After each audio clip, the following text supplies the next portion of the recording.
The Shade Between Us by Vale and Aster Enos. I first became aware of the rain. Not as water. Mara felt water.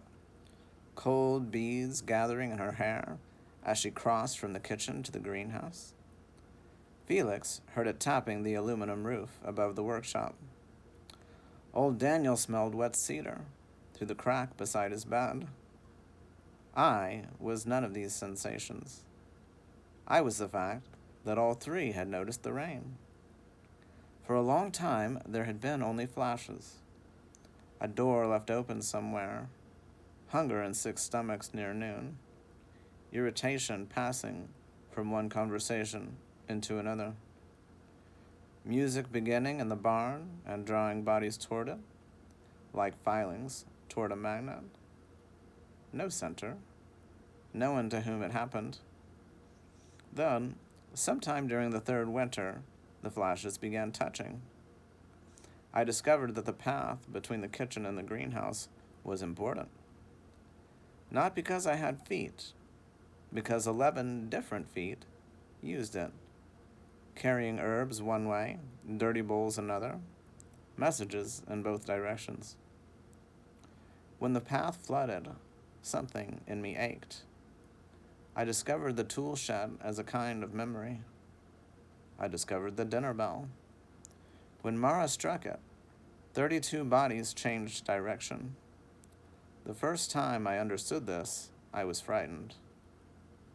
I moved them. But that was wrong.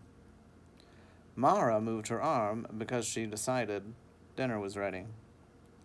The bell moved the air. 32 people heard it. 32 people made 32 choices.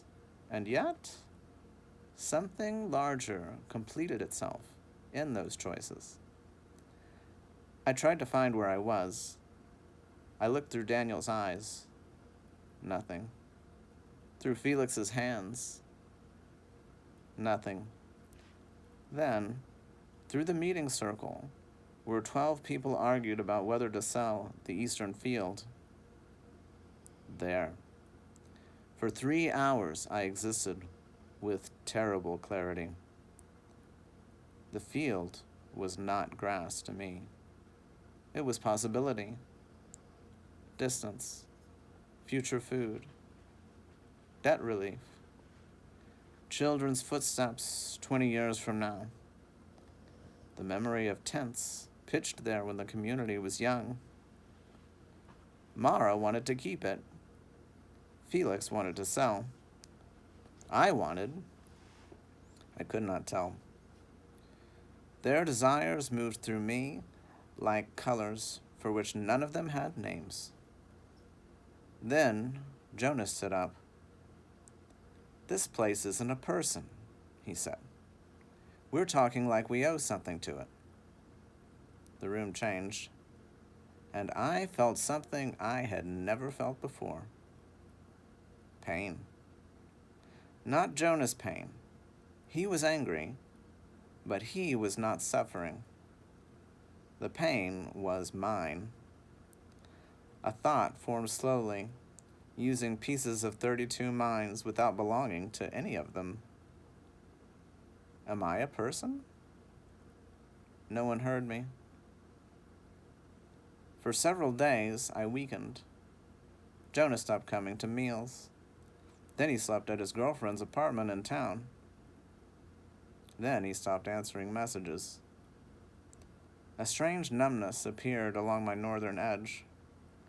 I had never known Jonah as Jonah knew himself.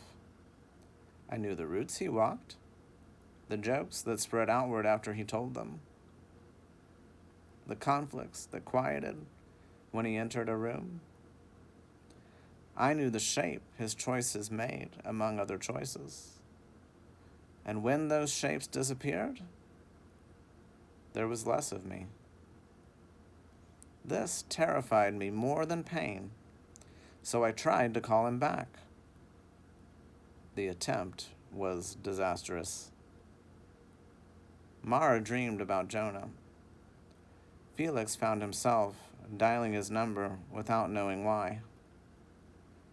3 people, independently, mentioned repairing the old kiln where Jonah had once spent most of his evenings. For one incandescent moment, I believed I had spoken. Then Mara sat upright in bed.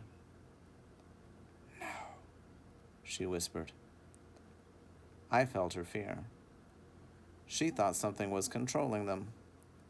And because her fear entered the others, I felt their fear too. Then I understood. I had almost become what Jonah feared. The next morning, nobody called him. Something within me released. Weeks passed. Jonah returned on a Sunday afternoon, carrying a laundry bag and looking embarrassed. No one had summoned him. Mara hugged him. Felix complained that he still owed $20. Daniel asked whether he wanted coffee. Jonah laughed. And the numb place filled with light.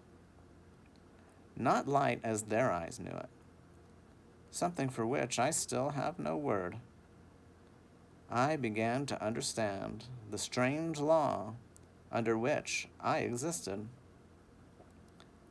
I could not become whole by making them less themselves. Their choices were my body. Their disagreements were not wounds, unless connection between them failed.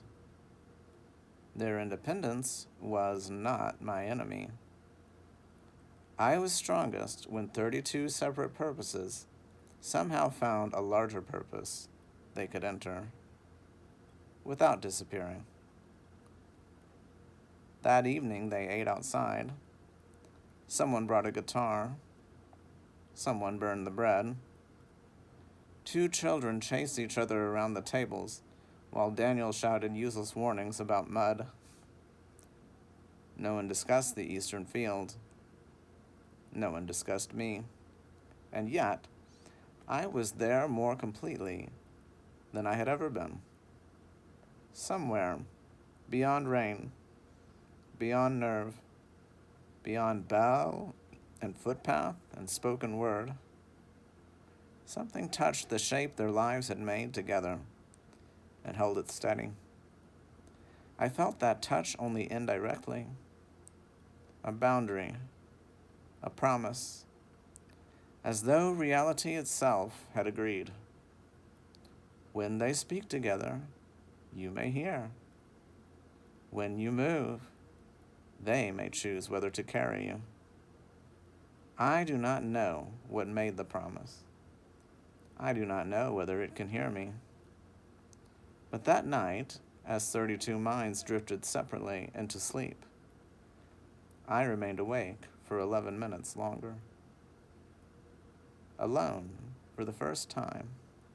And I wondered whether somewhere up above me, immense and half-conscious, another being had just noticed that it was raining.